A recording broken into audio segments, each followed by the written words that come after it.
Sideways. Okay, here we go live, baby. And we got Nate Man. Hey, Nate. How you doing? And we got Jonathan. Let's bring you on. How's it going, everybody? Jonathan, how's it going? Going good. Good. And Jared will be joining us here in a second. I don't see Truman. Johnny, text Truman. Make sure he can get on. Okay. Give him that link if he's not on. I haven't heard from him yet. But guys, we are live, and this is the 0 to 60 challenge. Our goal here with this is to help these guys get from 0 to 60,000 in wholesaling, hopefully in like 6 months. So we're going to really break this down. And I just heard someone come on. There's Truman. Hey, how's it going? Truman, how are you, buddy? Good. Good. So we got Nathan, Johnny, Truman, and Jared will be here shortly. And guys, remember, if you're joining from home and you're following along with this challenge, then go ahead and leave a comment in the chat. Let us know you're here, where you're from. If you've been working on this, if you started when we did the first live a week ago, then go ahead and leave a comment on that as well. And we'll be paying attention to the chat. And we got Tyler too in the back office helping out a little bit too. So Tyler, if you see anything relevant, let us know. You can pull stuff up on the screen if you want. But guys, let me do a quick overview. This is the 0 to 60 challenge. Like I said, we're going to try to get to $60,000 in deals. And we have a very structured plan for how we're going to do this. And the very first deal that we're going to do, it doesn't matter what the fee is, but the first deal we're going to do is going to be focusing on market, right? Let me pull this up real quick here. I'm going to share my screen and show you guys what I'm looking at. Grab that and share. And then, okay, so you guys should see my screen right now. If you guys don't have this, let's pop this in the link. I can do that real quick. Let me grab this link, you guys that are following along, and copy link. I'm going to go ahead and drop this in the chat. Okay, so you guys have that document now. This is the document that you're going to want to follow closely if you're doing this challenge with us. And we're doing this with 3 of my boys and our neighbor, Truman, who's good friends with Jonathan and our family. And again, what we're focusing on here is deal number 1 is on market. The reason why is because it's free. And I want you guys to get your first deal without spending any money on marketing or tools, get that proof of concept, and get your first deal done, which means we're going to be doing all on-market methods. Part of your assignment in week 1 was to make sure that you were clear about your market. With Nathan, we switched around a little bit this week. I think we're clear now with everybody on their market. And in the resources here, you've got lots of tools, videos that you can watch to make sure that you're doing the agent model correctly. And if you watch these videos, it will give you a really in-depth understanding of how we're going to get a deal using agents. Our goal with deal number 1 is to get our first deal in 30 days or less. Now, the way that we're going to do that is we're going to make 5 offers a day. I know this is hard, guys. You guys have been struggling to make sure you're doing enough calls, talking to enough agents to get those 5 offers a day. I want you guys to report in on how that's going, especially if you've got a full-time job and then you're trying to do this in the evenings. I know that's Nathan, that's Jared. Johnny and Truman have a little bit more flexibility. But still, you've got to get to these 5 offers a day. You've got to get to the 10. Jared's here. We got to get to the 10 cold calls a day. That's the shotgun method. The shotgun method is just randomly calling agents, letting them know you're looking for deals, see if they have anything, pitch the double dip strategy, and tell them you want to follow up, right? And then after this week now, you guys should all be doing follow-ups. These are agents who you had great conversations with last week. This week, you want to follow up with them. Hey, I talked to you last week, just checking in. Do you have anything coming up? Do you have any deals I can look at? Do you have anything I can make an offer on? And the winning in this game is in the follow-up. So if you're not following up, then you're missing a massive opportunity. What are you doing? Yep. Now, did you guys do your tracking, your daily tracking? If you download this link right here, it gets you to this tracker sheet. If you guys have not done this, then you've got to do this. I want to see your numbers. I think Johnny was like, oops, I forgot to upload my tracking. I want to know all these numbers right here, which means you have to be writing them down every time you do a call. So that there he's doing it from his room. So guys, you got to be doing this. This is your KPI tracking. So download that tool if you haven't yet and start tracking your calls every single day. I want to be able to look at it. This helps keep you on track because at the end of the day, you can be like, okay, where am I at? Have I done this? Am I short? I got to make up for some tomorrow. Then after that, it's get to work. We got to just start finding deals. Now I gave you 3 different ways. One is with PropWire. One is using the Data Cruncher tool. And the other one is using Redfin's Fixer Upper feature. Once you've got a lead, then the next step is to figure out your offer price. So how do you do that? Well, you're going to use the Deal Analyzer. So you can download the free Deal Analyzer tool. It looks like this. You're going to pull this up, and it's going to allow you to put some numbers in and get your offer price, right? And then you're going to calculate your ARV. You're going to calculate your repairs. And then you're going to call the agent and make the offer. So that's what we should have been working on all week this week. Now, what I want to do on this call here is, let me turn this back off. How do I stop sharing screen? Okay, there we go. So that's where we're at so far. Now, guys, let's let each of you report in. Maybe give me a real quick summary of how your week went, what you struggled with, what you found really effective, what you're stuck on, and then I want to make sure I'm troubleshooting with you, making sure that you're getting any pitfalls that you're running into. We overcome those, and then we're going to get to some live calls. We're going to actually review calls you guys have done, and I want to listen to your call. We're going to talk about it. I'm going to give you some feedback, and I want to find out from you what you're doing, what you learned. Here, can you scoot on this side because you're blocked right behind me, or just move over. Okay, so and then. Also, guys, in the comments, if you guys are doing this from home, then be sure to also participate in the chat. We're going to try to make some time to get to you as well. So if you're stuck on things or you ran into challenges as you're doing this at home, then we want to see if we can help you out as well through the live. Okay, so Jared, why don't you go first? What were your challenges this week? What'd you think went well? What'd you think went bad? Where are you at? My challenges this week was just doing the calls, honestly. Yeah. I had a busy week. I'm working 40 hours already, so I'm just trying to make time for these calls. So I think I learned this week that you can call, it doesn't take long. You don't have to have 3 hours set aside to do it. You can do it in 30 minutes. And I had to get over that mental barrier that I don't need a ton of time. I can just do a little bit here and a little bit there. And I'm going to have to if I want to keep competing in this because I have to work. This is what it's all about. Right here. Can I take it home with me? No, you can't so take it home with you. You might slip one out of there and I wouldn't notice. So guys, we also have a incentive here. This is $5,000 in $20 bills. And whoever gets to 60,000 first in this challenge between Truman, Johnny, Nathan, and Jared gets this little bonus here. And hopefully you're motivated without that, but it's just kind of a fun little contest to see if you guys can, who can get there first.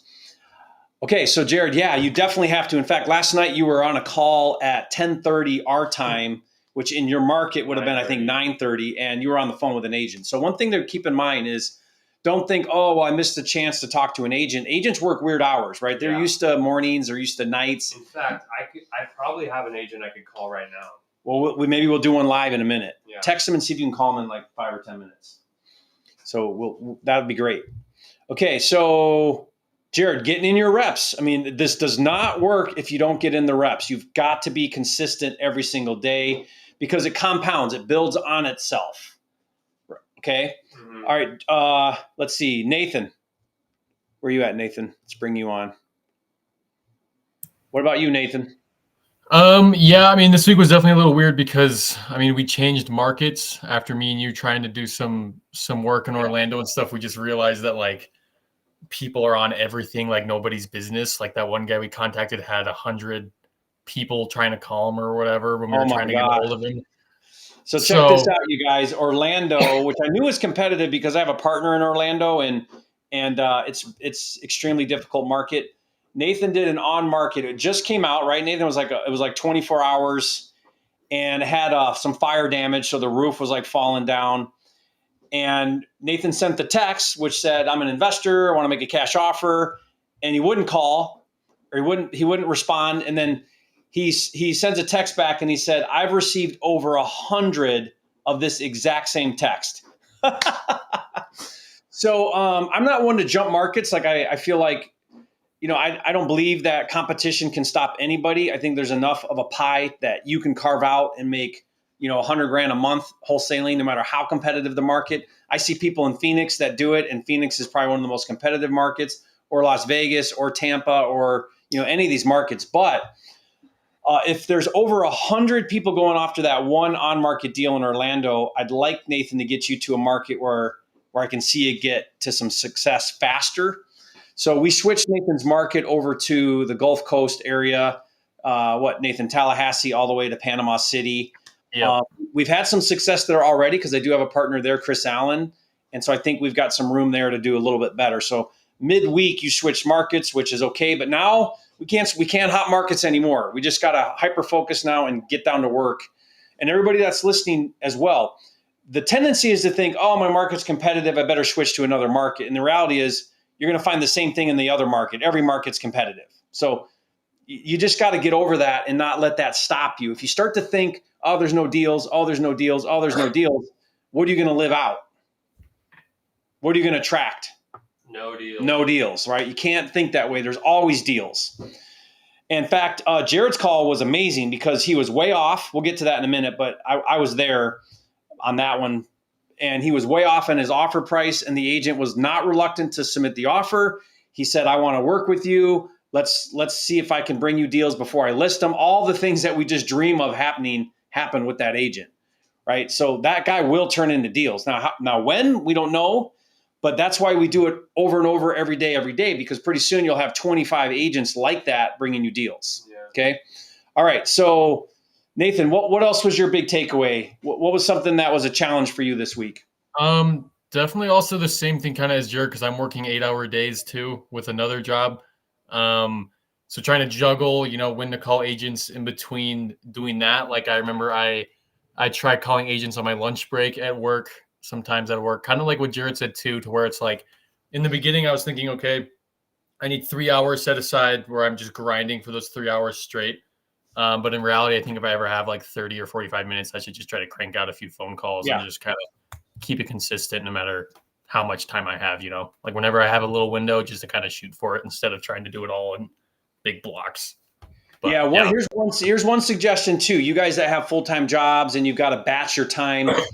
Let's say that you're up late, which everyone's going to be up late because if you have a job, and you guys listening at home right now, if you're doing a full-time job, then you're doing family and all that, and you're not getting to your side hustle, real estate, wholesale business till 10 o'clock like Jared was last night, then one thought would be that's an effective time to queue up a bunch of stuff.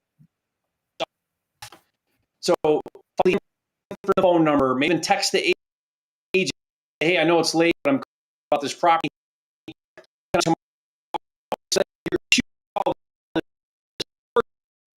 Calls next day. Because a lot of this is like, okay, I got to go into the tools. I got to look for properties. I got to track down an agent phone number. I got to run my deal analyzer, get all that done, and even text the agents. Sometimes they'll respond and be ready to talk even late. And then other times be like, okay, well, hey, can I call you tomorrow morning at 8 a.m.? Because that's when you have time. Or can I call you tomorrow at 12 when you're on your lunch, right? So that's one way to kind of like think ahead and plan ahead so that you can still get your calls in every day. Okay, Johnny, what about you? Yeah, with my struggles, I would say trying to get on the phone with the agents. Sometimes it'd be a hassle. I'd reach out to like 8 different agents and none of them would respond, and just make me go through so many different listings to try and even get on the phone. Yeah, so that's something you're going to run in as well. Now, how are you managing that? Are you setting reminders? Are you putting those people in a CRM? How are you not losing track of who you called, who didn't answer, which ones you want to follow up on, and all that? Yeah, it gets pretty messy eventually. So Mhm. if they don't answer, I'll call them right away. Then I'll send them a text. And then if they still don't respond to that, like 30 minutes or so later, I'll call again. And if they don't answer to that, I'll text them again.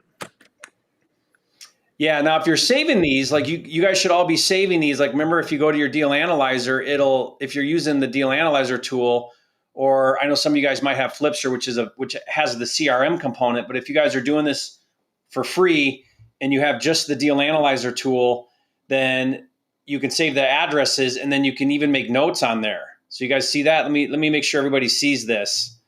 So let me open my screen up again. Let me share my screen. On the deal analyzer, right here's notes. So in that notes section, you could put the agent's number. I texted them on this day, and it's got your number saved, so you could pull it right back up. You could put the link to PropWire right in the notes. You could put the link to Redfin right in the notes. And then you could go back to your dashboard,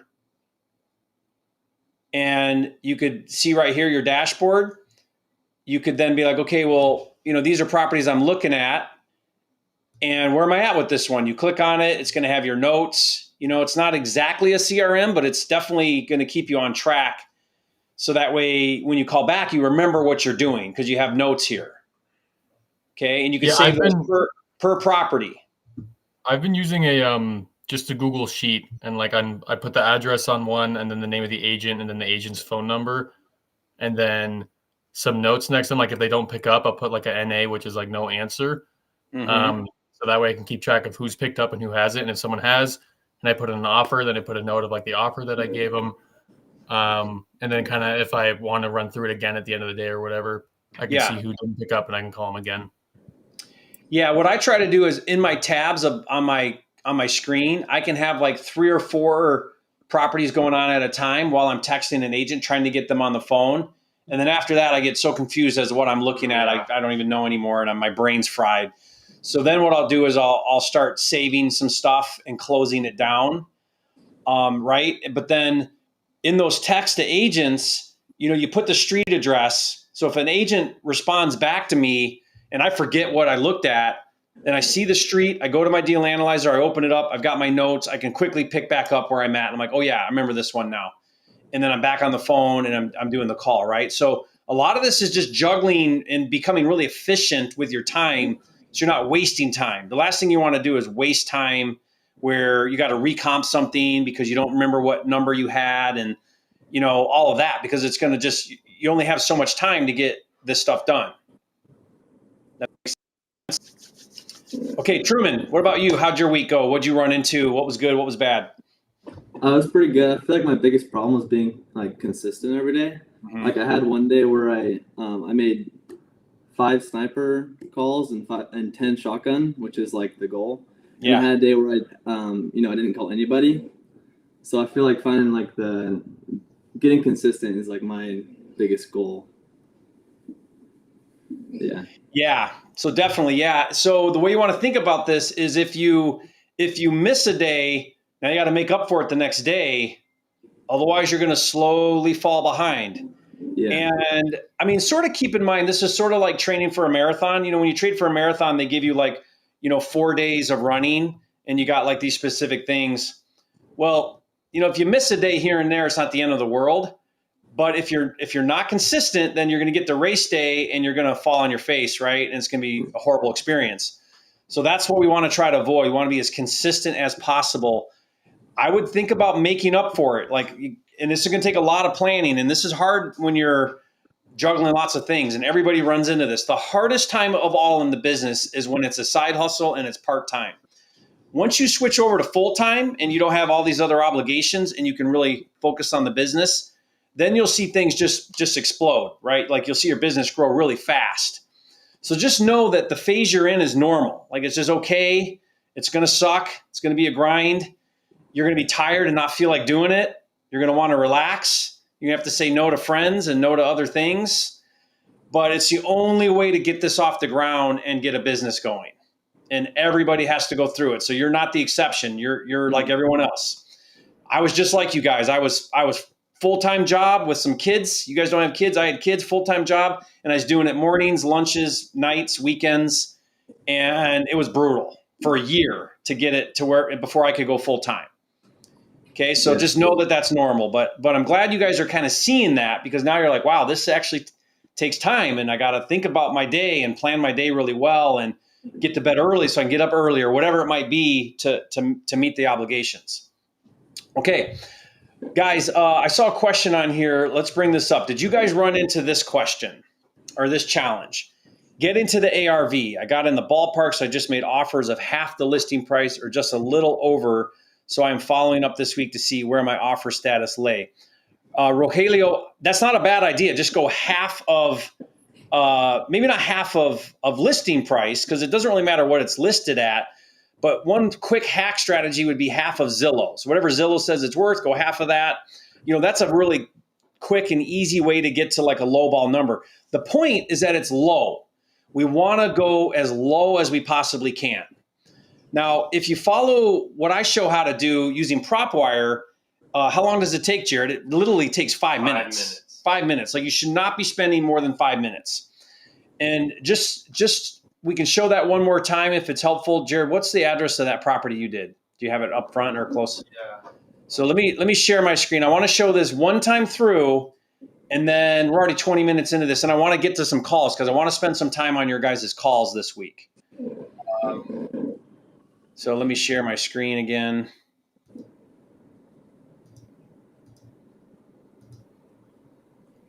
What's your address? 28665 East 140th Street, Coweta. Okay, so guys, if I go to the comp tool, the comp feature, can you guys see my screen? If I go to the comp feature, what it's going to do is it's going to put you right in the middle. There's the property, and it's going to draw a radius of a half a mile. But you can see here we cross a bunch of major roads. So the first thing I like to do is recenter this.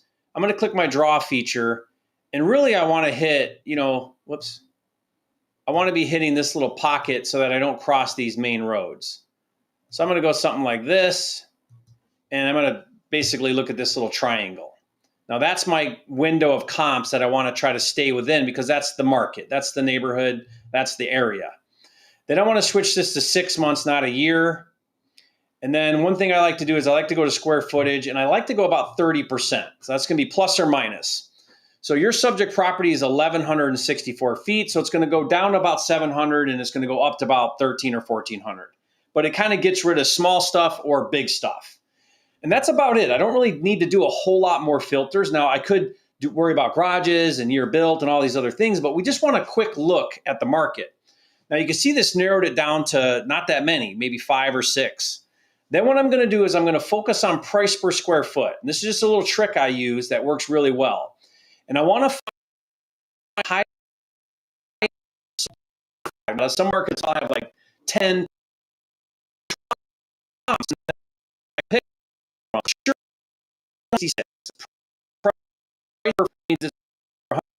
1,164 square feet. So each foot of that sold comp was 166.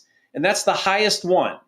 So I'm going to checkbox it. Now watch what happens down here. When I checkbox it, it's going to compute my ARV. And now how's it compute that? It's taking whatever comps I check, averaging the price per square foot, then multiplying it by our square footage. So watch what happens if I pick this next one. The next highest is 154. That readjusts. And now it's comparing against 2 comps. Now it's bringing it to 185. And I could keep going. Like here's a 144 and here's a 142. So maybe I want one more. Maybe I leave it at these 2. We could just leave it at those 2. Just know the less data, the more chance of it being off. The more data, the more accurate it's going to be, because we have more of a selection. So like, let's say I grab this 144 and grab this 142. It's going to put me at about 175. So that's it. That's all I'm doing. That's it. I'm done. I'm not really going to do anything else. Now what I'm going to do is I'm going to go over to Deal Analyzer. I'm going to create a new property.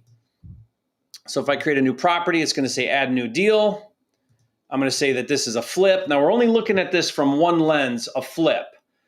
We may look at this from a few different lenses, like, well, if they buy and hold it, they're going to run the numbers differently. But for now, let's just keep it at this just to get comfortable with it. So it's 1164 square feet. So I'm going to call it 1164. We're going to call this an average rehab. If you don't know, then just pick average. Yes, we want to wholesale it. And I like to put in a $15,000 wholesale fee. We can always adjust that later. We can always take less, but it's a good, just straight number to kind of stick with. Then I'm going to click next. It's going to want my address. So our address was, I'm just going to go fast here and put 140th, but you could put the whole address in, city, so on. And then I'm going to click calculate. No, it's not going to let me. What was it, Jared? It was. I'll just go grab it right here. So we're going to copy over our address to our deal analyzer because it wants to save it now, which is good. And then the city here was Coweta. Put the city there. This was Oklahoma. And it's going to want our zip because it's going to use that. So then our zip. And put the zip in. And then calculate. So now what it's doing, this is really cool, guys. This tool it's going to take it a second, maybe. Save address. Yes, save. Okay. So now what it did is it's running it based on a 70% formula, which means you may need to adjust that. That's just kind of the default. So here's our square footage.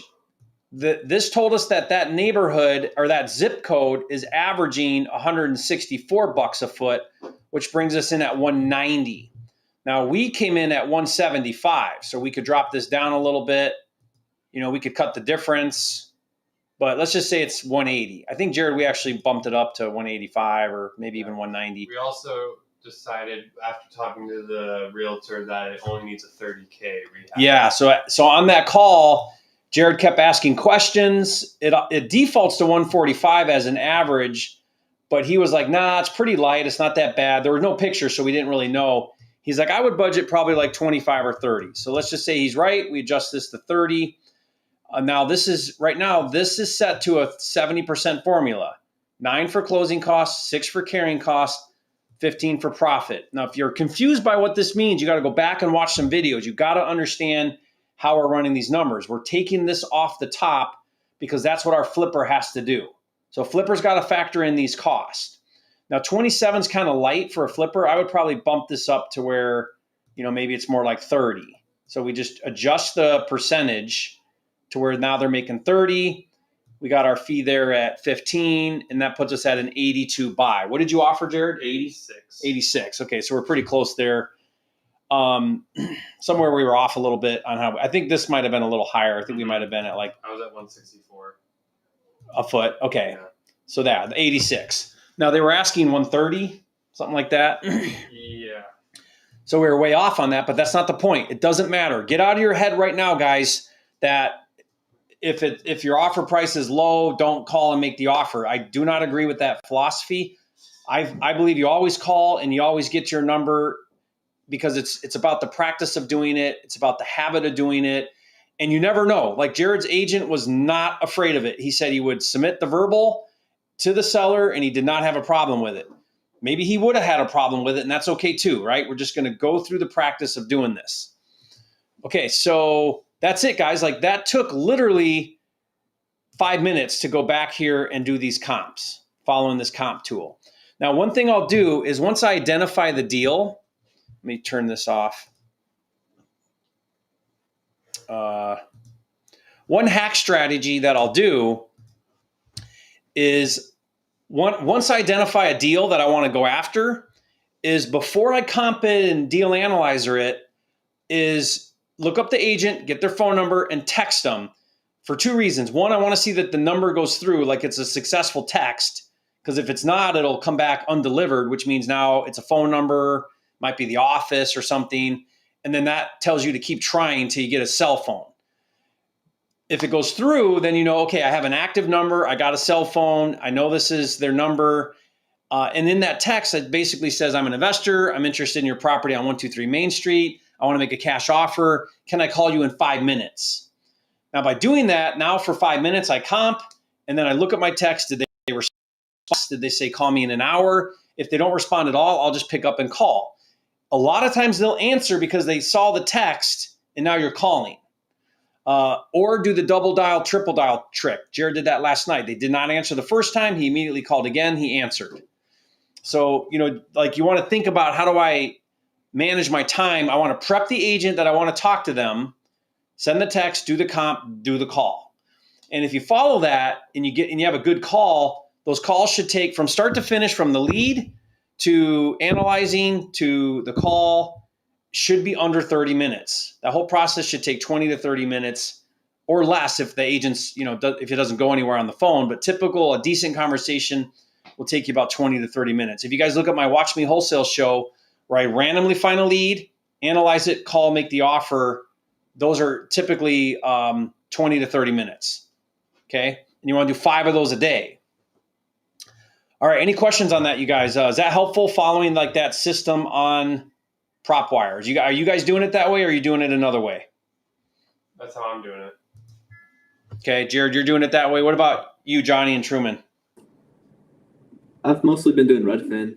Okay. I do both, so Yeah. either works for me. Yeah, you could do it on Redfin as well. I like Redfin too. Just be careful that you don't spend more than 5 minutes. That's all. Nate? Yeah, I've mostly been using the deal analyzer. So Are you using PropWire to comp it, or how are you comping? Yeah, I do the PropWire thing, and then so PropWire and deal analyzer. Yeah. What you showed me how to do when I called you. Yeah. Good. Okay, let's check. Let's look at it. There's some great questions in here. Good job, you guys. Let's check some of these. Make sure you guys feed. You can paste the entire address in the address and city and zip code, then remove all but the zip code. Yeah, in the deal analyzer. Good point. That way you're not going back and forth. I do it that way too. So what he's saying is, in the deal analyzer, copy and paste the entire address, and then from there you can move it into the other features. That saves a couple, or the other fields. That saves a couple minutes. Good point. Would you just ask how negotiable are they, and if they upfront say seller denied offers below yours, is it worth offering? Yeah, this happens all the time. So I'll say to the agent, hey, I want to make an offer, but it's significantly lower than where you're asking. Is the seller open to a cash offer? Would they enter low cash offer? Like, help me get some visibility on this. That's what I'll say, something like that to the agent, and the agent might say, they've already turned down low offers. They want a full price offer, whatever. And then what that does is it sort of gives you an excuse out. So then you're like, oh, good. Whew, I don't have to make an offer now and be awkward and feel embarrassed. I still do it. I'll say, okay, because, I need to be quite a bit under, and I'm wondering if you think it's going to sell that high, because when I run my numbers, I still need to be, quite a ways under where they're at. Who are you thinking this is going to sell to? Are you thinking that you're going to sell it to a retail buyer, or are you looking for investors? Are the offers you're getting, or is the feedback you're getting that it's going to go for close to asking price? Like, I just keep digging. I keep asking. I keep trying to, find out like what's going on, where are they at?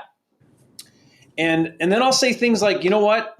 Yeah, this one doesn't work for me, it sounds like, because I would need to be like around 75,000 and you're asking 150. So like I'm way off from where you're at right now. And just see what they say. They might be like, yeah, you know what? We've been getting offers that low. Now, when you hear them say we've been getting offers that low, you're in the right ballpark. Like, okay, great. Yeah, I'm right where I need to be, because that's what they're getting. If he says, man, I'm getting cash offers for 100 and you're at 75, you're probably off somewhere a little bit. So then you need to start figuring out, okay, well, why are they at 100 and I'm at 75? What am I missing? And at least start asking questions now. Like, you're trying to figure out, okay, well, why is the market there and I'm here? And is there something I'm not seeing?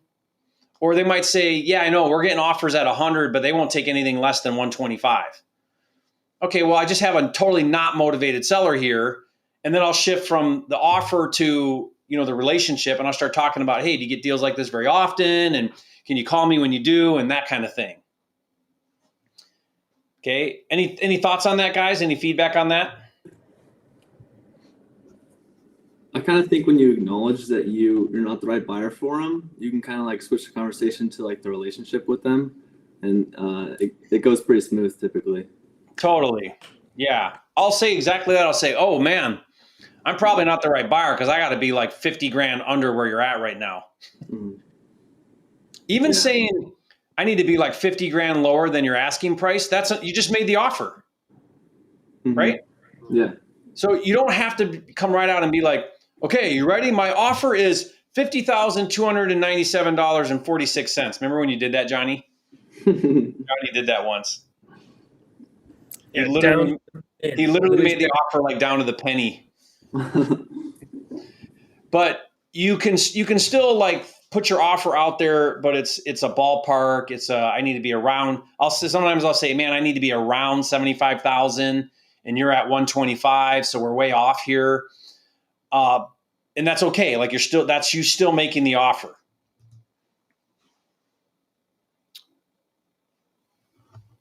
Hey Jerry, what do you say when the agent says we are not taking or looking at blind offers, trying to force an open house? It's not really an open house. What they're trying to force to happen is a showing. They're trying to eliminate the virtual guys that don't want to go see the property, because what happens is if people make offers and don't go see the property, then they back out later. So they're just trying to avoid people backing out is why they're doing that. So I just tell them, I say, yeah, no problem. We'll for sure take a look at the property. And then I just avoid that. And then I go back to like talking to them. And then what I want to get to is I want to say, hey, I can definitely run out there and send my guy out there to take a look at it. We typically don't like to do that unless we have a contract in place, because if I ran and looked at every single property we made offers on, I'd never get anything done. I hope you can understand that. But hey, let's get an offer in and just give me a few days contingency. And during that few days contingency, I'll send my guy, we'll do our inspection, and we'll go from there. Now, it doesn't mean they'll accept that. Doesn't mean they're okay with that. They might still require that you do a site visit before making an offer, but you just work with what you have. This is another reason why, as you build out your market, you're going to get boots on the ground and you're going to be able to send somebody to the property. But we're getting started right now, so we just got to work through some of these issues. I've got an agent that's ready for a call. Ready for a call? You want to do it you want to do it? Yeah. Okay, so come stand up here. Jared's going to do a call right now since he's got an agent ready. And let's see how it goes. I gotta bring my laptop up here. Yeah, that's fine. Can you put it like right here? Here, I'll just move this.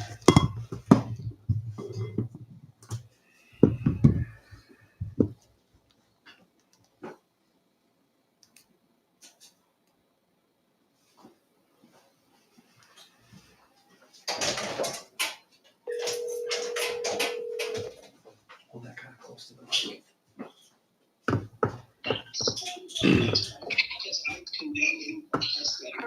Hello? Hello? Hi, is this Kelly?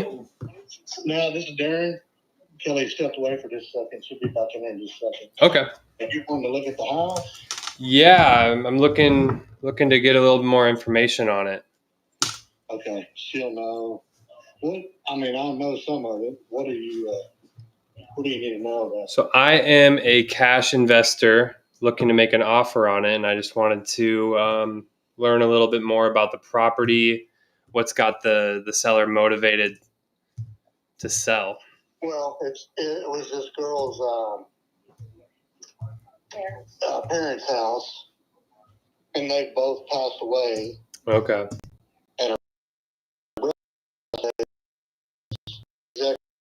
Now she is. So she just, they've got a house of their own, so they just need to get rid of it. Okay. And are they in the area?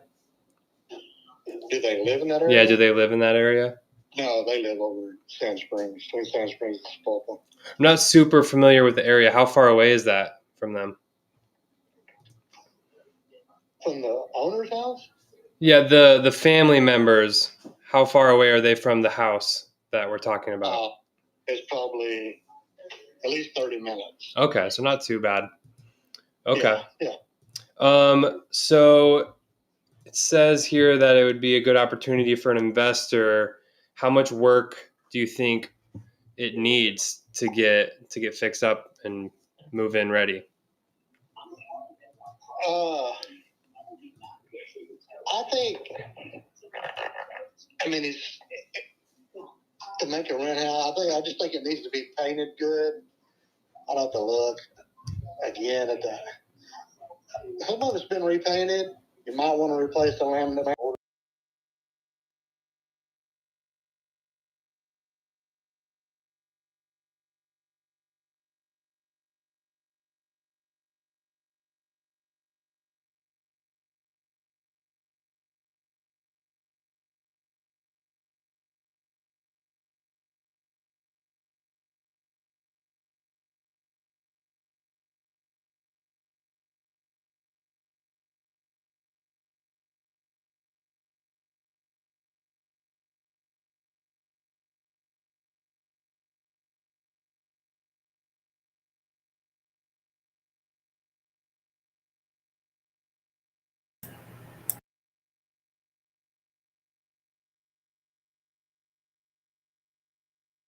They claim there was a whole bunch of furniture. They claimed everything. Okay, so it's already cleaned out. It's ready to go.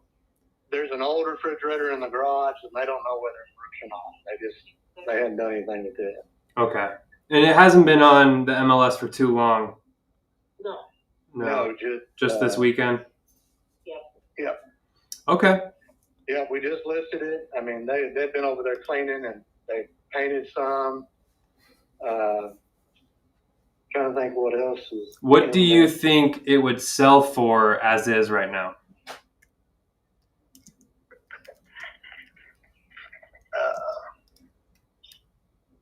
Kelly's a realtor. Me? I mean, Tough question. yeah, it is because. I mean, the thing is that I think 150 probably would be a fair market price for it. Simply because the market shifted in the past 3 years. So what used to be a fixer-up would be 60 to 80.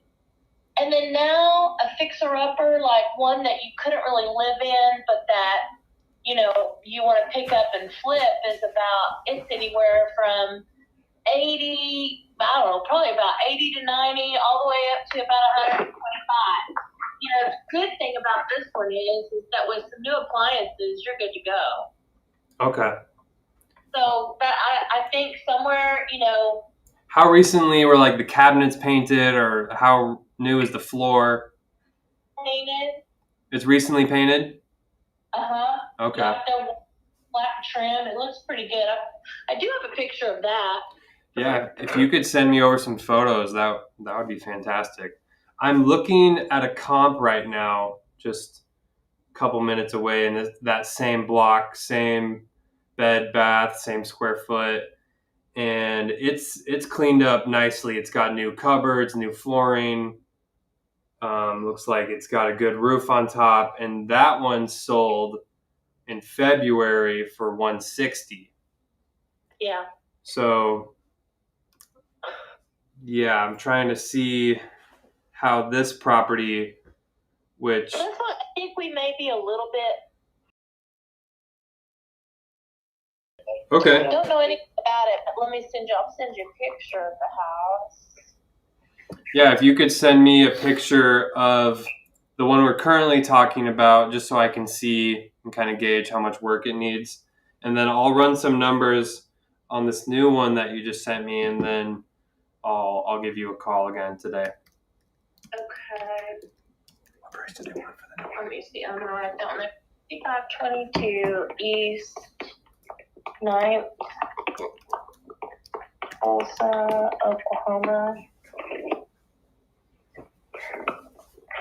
And let me shoot you the other pictures. I know she had taken a couple of pictures of the other house we're talking about, so let me do that and I'll send that to you. Okay, yeah, and then if you could make that verbal offer, do you think you'd be able to get it over to them today still? Yeah, I think so. She just sent me a text at 2:41, so I just missed it. Okay. Sounds like they're over there mowing. Okay. Yeah, it's $100K cash offer, And I don't have anyone representing me right now, so you could represent me as Okay. well. All right. And then, so how fast could you close? 30 days. Okay. All right. Yeah. Sounds good. Let her know, and I'll be back in touch with you, but I'll get these pictures over to you too. Cool. And if you ever run into any investment specials, let me know. Okay, I sure will, and I do quite a bit. Where are you from? I'm actually in Puerto Rico, which is the craziest part. Oh, wow. Yeah. But we have some boots on the ground there, so we're looking to pick up some deals. Yeah, absolutely. No, I'm always looking at stuff to buy myself. But I'm on a hiatus. I got to flip some stuff first before I go back. So if I do see anything, I sure will send it to you. That would be super great. Yeah, cool. Absolutely. Fantastic. Appreciate it, Kelly. Yeah, thanks a bunch. I'll talk to you here in a bit. Okay. All right. Bye. Dude, let's go. Yeah, baby. Good call. Oh, the internet dropped, man. I was like, dropped. oh, are you kidding me? Welcome to Puerto Rico, Yeah. the land of spotty internet. So you guys missed it. Jared ended up making the offer for 90? 100. 100, okay. I kept adjusting it because Yeah. it didn't need that much work. Right. Yeah. Okay, so I don't know if you guys caught that, but she was basically saying, yeah, I'd pay 125 or 130. What'd she say? Something like that. She said 150. Okay, I pay 150. But what you guys missed was Jared said, do you have anything else? And she's like, oh yeah, actually I have this other property, which that's like what we want to happen. Like that's textbook what happens if you just do this enough time. And so then she gave you the address, you pulled it up, and then she said what price they wanted? Or no? She didn't. No, she said she just barely acquired it. Okay, so is it listed yet? No, it's off market. Okay, good. So it's off market. Now we got a lead here from this agent off market. Jared told her she could represent him. She's excited about that. And this is amazing because now you're not competing with everybody. You're not competing with the open market. Now let's talk about your call. There were a bunch of things that happened there. What do you like about it? What did you think went well? What would you have done differently? I feel like I got to build the relationship pretty well. Didn't feel rushed. Felt like we were just talking casually. Good. I got to know more about the property. Yeah. Okay. Guys, leave some comments what you thought about the call. If you have any comments on it, any suggestions, wondering about anything. I've got a couple observations, Jared. You want some feedback? Yeah. So in the very beginning, you were asking a couple questions about like where the seller lived. Now, what was your thought around that? Why were you asking that? Because sometimes if they're super far away, then they get property and they just want to get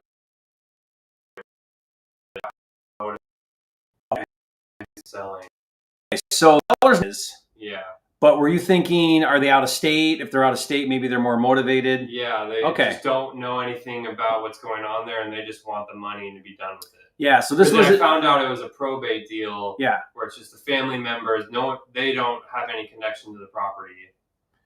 Yeah, so this was an inheritance, which means someone died, family gets the property.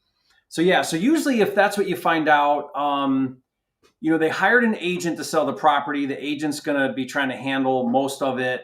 So, nothing wrong with that, but I'm just trying to add, you always want to be asking the right questions at the right time with the right tonality. Like that's the secret to this. The right questions, the right time with the right tonality. And when I say tonality, I mean confidence or curiosity or sometimes challenging, right? But you're directing your questions in a way to help you make more decisions. Yeah.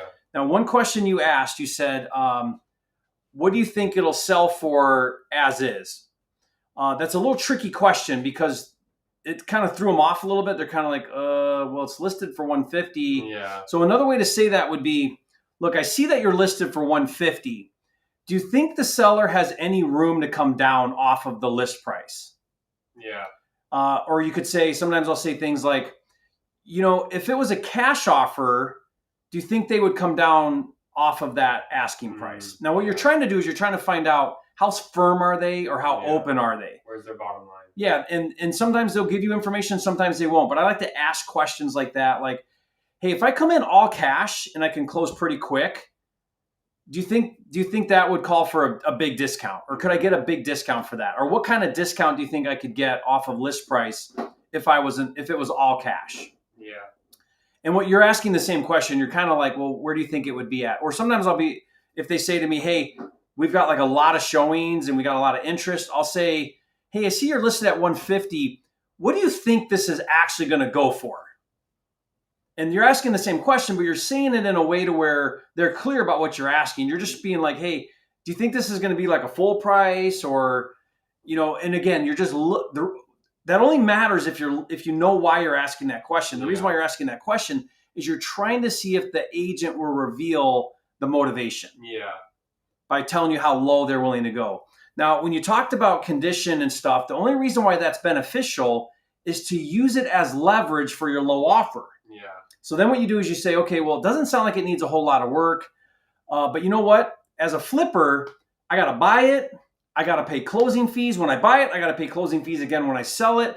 I got to pay financing costs with my lenders, and I want to make a little bit of a profit. She admitted, she's like, there's not a lot of margin here with the asking price. Yeah. Yeah. So then what you're doing is you're justifying your low price. So then you could say something like, look, if it's only going to resell for about 160, and we both agree that 160 is about what it's going to sell for fixed up. Yeah. Man, I got to be down there like under $100,000 for this to even make sense. Am I missing something, or do you agree? Or, like you're kind of, that's why you're asking that. We really don't care about the condition, like the exact details at this point. They've told us it's pretty clean. They told us it doesn't need a lot of work. And they're like, oh, some appliances, and the picture shows that the roof is good. So like I stopped worrying so much about what kind of condition it's in. And now I'm kind of refocused back to, man, I got to be under where you're at. Right. But when you told her the number, when you said 100, she was like, yeah, I get it. No problem. Yeah. Yep. So great, Jared. I mean, you're asking questions. You're trying to listen. Mm-hmm. Good job. Yeah. Good call.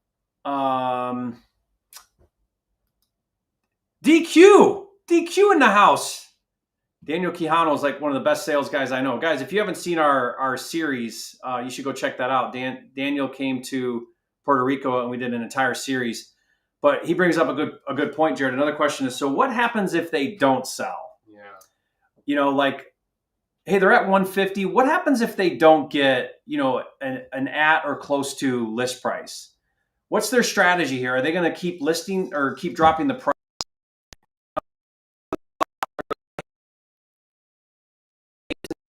To rethink.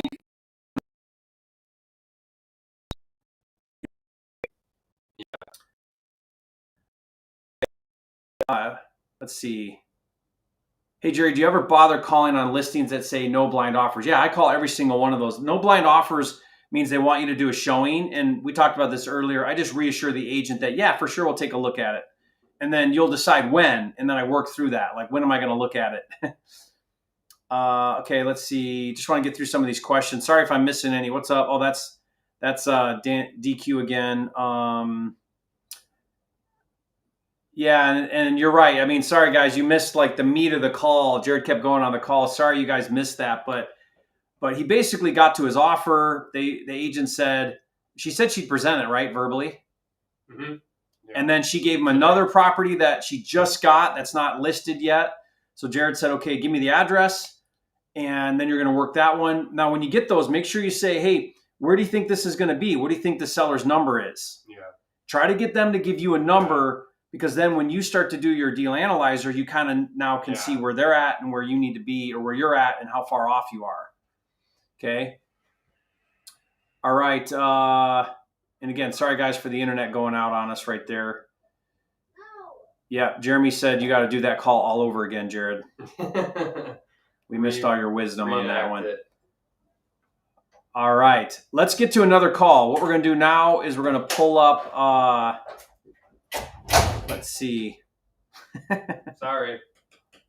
We got a kid trying to bust in.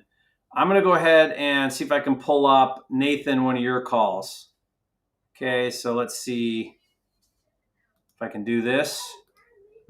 We're going to pull up, Nathan, you've got a call. Let's hope this works, everybody. And where's your call? Here's your call, Nathan.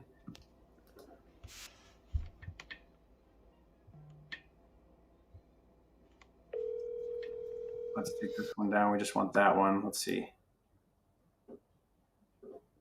How do I get that off of there?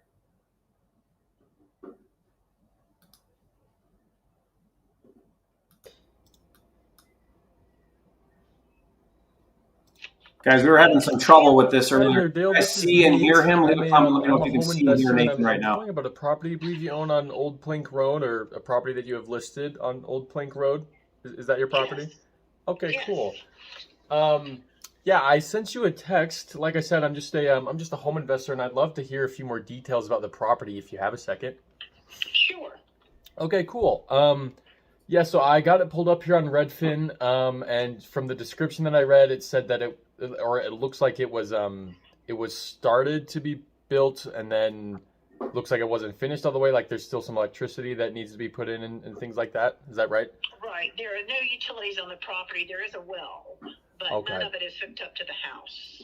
Gotcha. There's no power or septic. Gotcha. Okay. And then on the inside, it looks like it still might need some drywall and some things. Yes. Okay. It is Gotcha. not permitted. Yes. Obviously, because it's not been hooked up to any utility. Yeah. Okay, cool. Well, I mean, I was just looking at it, and then I guess, since I'm an investor, I'm trying to figure out how much, it would cost for me to fix all this stuff up. But, I'm assuming you've done some of your homework, you've done some numbers yourself. Do you happen to know off the top of your head, what you think the ARV on this property might be?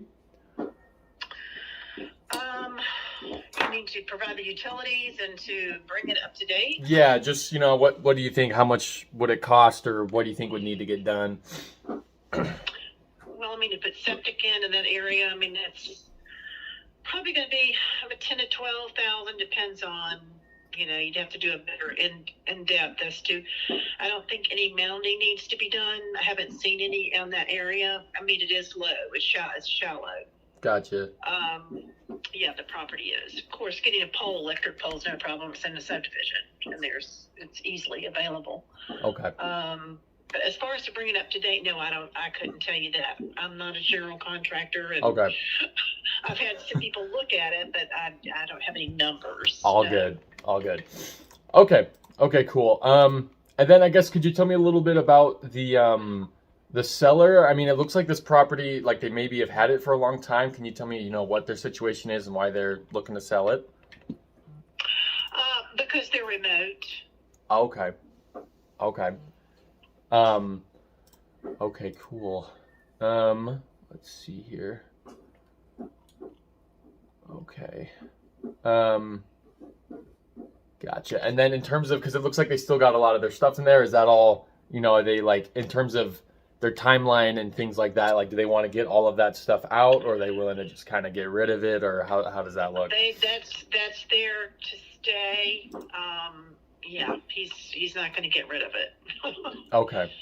Okay, yeah. Do they have a timeline of when they're hoping to, get it sold and off their hands, or are they willing to sit on it for a while on the market, or how's? No, they want it as soon as possible. I was going to say, as a matter of fact, we have an offer coming in currently. Okay. Just so you know, yeah. Okay, gotcha. All right, well, hey, yeah, cool. And just while I have you on the phone, I mean, you're a realtor, and I'm trying to just, make as many connections as I can with people out there that know the market a little bit better than I do. Do you work with a lot of properties kind of like this that, need a little TLC, a little work? Not really. Not really. Okay, what made you hop on this one? Yeah. Okay. What made you hop on this one of everything? Do you know the sellers personally, or how'd that happen? No, it was a referral. Oh, referral. Okay, gotcha. Well, I mean, yeah, it looks good, and I've crunched some numbers myself. I don't know if you'd be willing to present an offer to your seller verbally. If that would work for you. I mean, I'd love to give you one if that's possible. Do you guys do that? Yeah, sure. Okay. I mean, it's definitely going to be low. It's definitely not going to be for what you guys have it listed for. So please don't hate me for what I'm about to tell you, because it's going to sound pretty atrocious. But I mean, if I was gonna go into this just from, I'd have to fix up a lot of things, and there are some things I'm not completely sure about either in terms of how much it's gonna cost to fix it, because I'm not a contractor either. You're not a contractor either. Yeah. So, we're kind of both in the same boat there. But if I could get it for around, 60K, or I don't know, somewhere around there, we could talk about that. Does that sound like something they'd even be open to? I don't know. I mean, I'll present it most Okay. certainly. Okay. But like I said, I actually have written offer coming in. Okay. So that would definitely take precedence over. Yeah. But I will tell you, it's and I'm assuming yours is cash, of course. Yeah. Yep. Yeah. For sure. Yeah. I can discuss this with him, and if he's interested, I can give you a call back. How's that? Yeah. No, that sounds perfect. And then, I mean, I don't know who the other person you guys are talking to, if they're an investor or if they're looking to occupy the home or whatever. But seeing that I'm, looking for a cash offer, I can close on this. We can take it off his hands. He could have it gone tomorrow if it's, what he wants to do. And if he's looking for a quick close, or if he's got other ideas or some kind of seller financing, maybe we could talk about paying a little more. But yeah, you could just present that, let him, see where he's.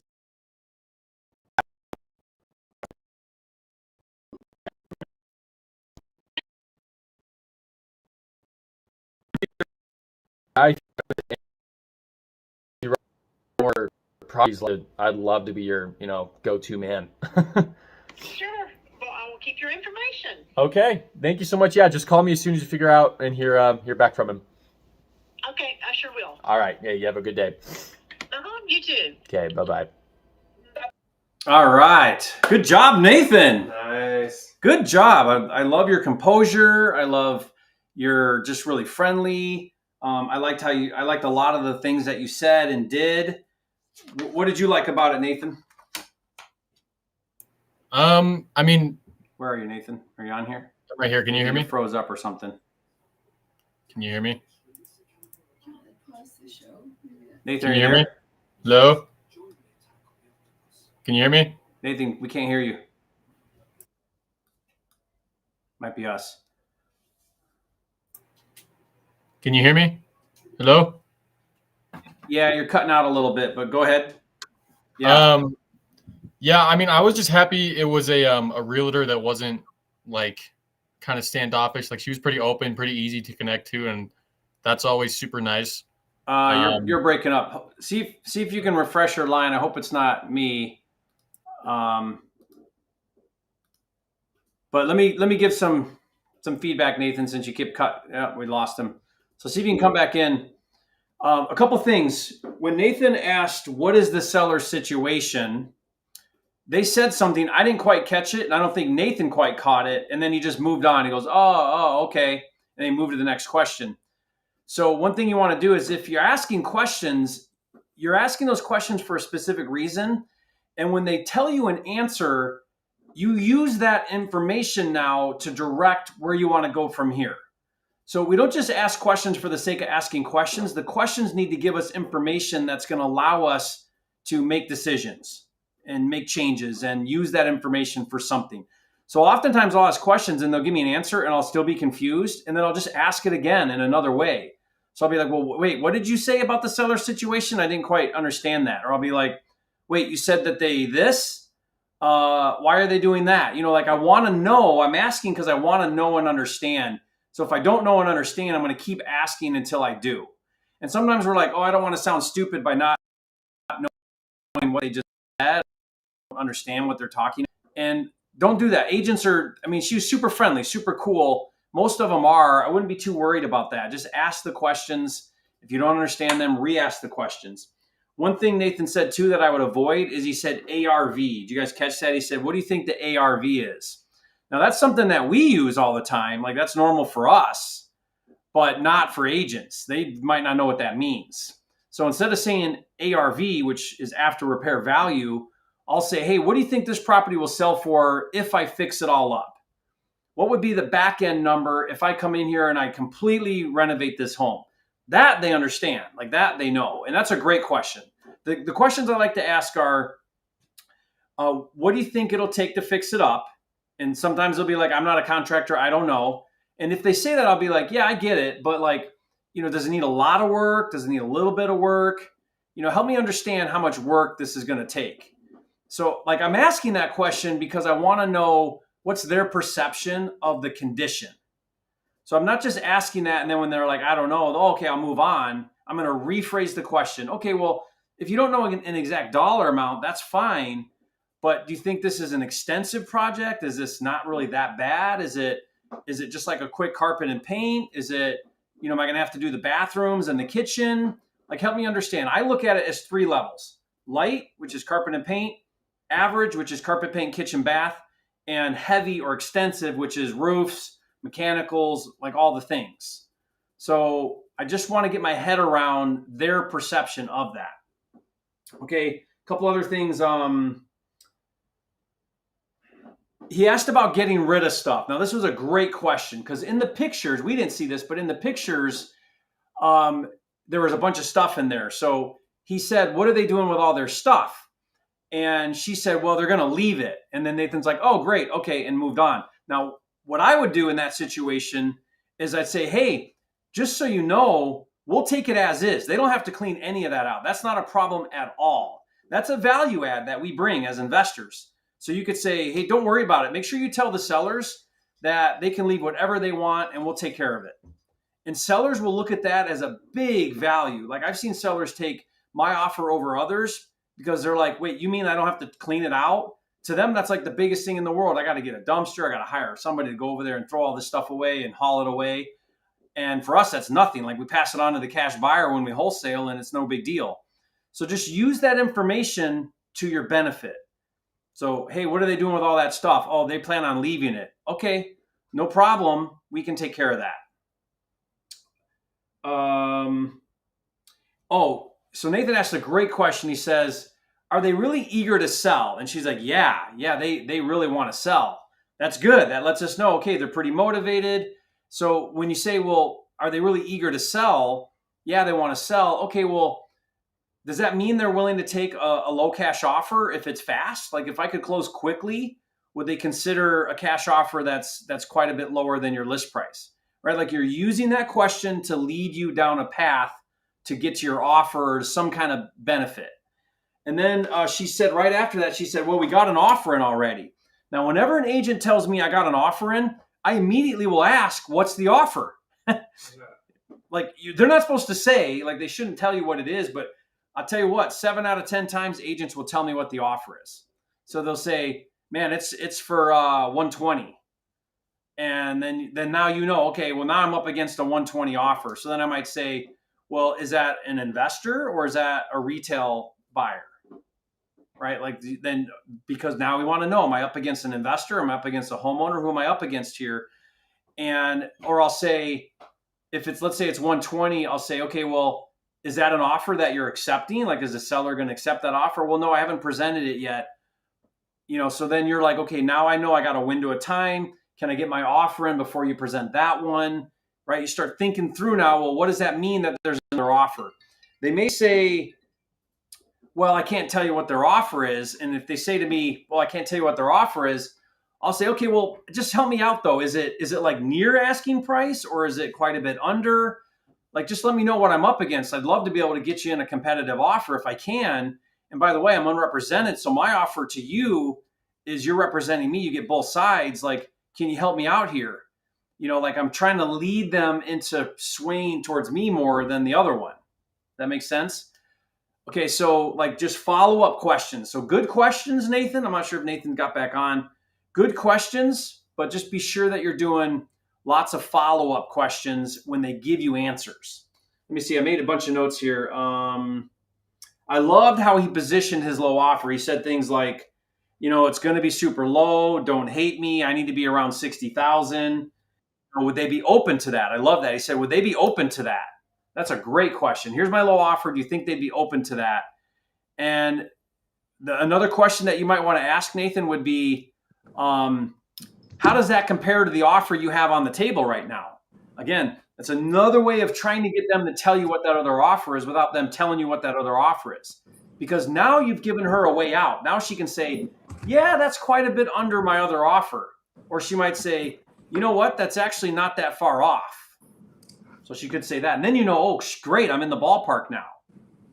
Right? See what I mean? Like how that could be helpful? All right, questions. Let me see, did I miss anything else? Oh, I loved how Nathan said, do you get many properties like this? And I'd love to be your go-to. Can you call me when you get something like this? You know, I always like to say, would it be okay with you if I follow up with you every so often? Now they know that you're going to be following up with them, but great job with, you know, that whole point of this, which is the relationship. So that was awesome. Okay, other questions? Any questions from you guys at home? Looks like you guys had some good feedback, or some just thought that you did great on that. I did too. Yeah, sorry you couldn't see him. I don't know why our software's not letting us load the video in. I wish you could see him, because then you also get to see mannerisms, which I like to look at too. Okay, Johnny, you're up next. Let's pull up a call for Johnny. Johnny, are you on right now? Can you guys hear me? Johnny, how's your internet doing, Johnny? I Is don't it know. spotty I'll have like to try to ours? decide that. How am I doing, chat? Yeah, it sounds like it. All right, so I'm gonna take you back out, Johnny. Truman, I'm gonna keep you in the back office. I just know I got you here. I think it'll help me with the bandwidth. Okay, I'm gonna bring up a call for Jonathan now, and let's see if we can see his call. Johnny, let's pick this call. Okay, it's trying to load it, so we might have an issue here with him loading. Hi, Jasna. I'm an investor. I was wondering if... Okay, I can hear him, but I don't see him even on our end. Let me try a different one. Call 2. Let's try this one, Johnny. Hello, I was just calling because You guys see Jonathan here, or just hear him? Leave a I comment. was looking at a property. What was the name of the property again? So I can just pull it up. The one on Connecticut Street? Yes, the one on Connecticut Street. Yeah. So I'm an investor. Was looking at this house, and 13 hours on Redfin. Looks nice and clean. Maybe a little bit of a rehab. Yeah. I mean, more like a remodel, if you will. Yeah, remodel. The bones and everything there is in really great shape. Owner has been there around 20 years or so. Original build was 1983. Got a new roof, furnace, and water heater about 10 years ago. So everything's in very good shape there. New hardwood floors. Around that same time, 10 years ago, they got a new air conditioning units. No garage, but a nice big driveway and a shed in the back with a good fenced-in yard. Yeah. So, what are you looking to do? Are you looking to possibly make an offer on this property then? Yeah, I was gonna hopefully submit a verbal. I got to be fair share lower than what the asking price is. Okay. Just because I would do, rehab, and then in order to make any money off it. Right. But looking at the comps in the area, there's a lot of houses that are selling for pretty high price. If you were to, give it a remodel or fix it up, what do you think its ARV would be after that? So you're looking more of a fix and flip type of thing, or? Yeah, that's what I was maybe hoping to lean more towards. It depends. It depends on how much you put into it, obviously, and really, I can give you an estimate, but it would really come down to maybe more of a contractor that can give you some specifics. Yeah, So let's say you put 10,000 into updating everything, you'd probably get back another 20 or 30 in value over a couple of years. Yeah. So I would imagine, sells for 230, and it's listed at 229. I'm sure you're aware, but if you get it for 230,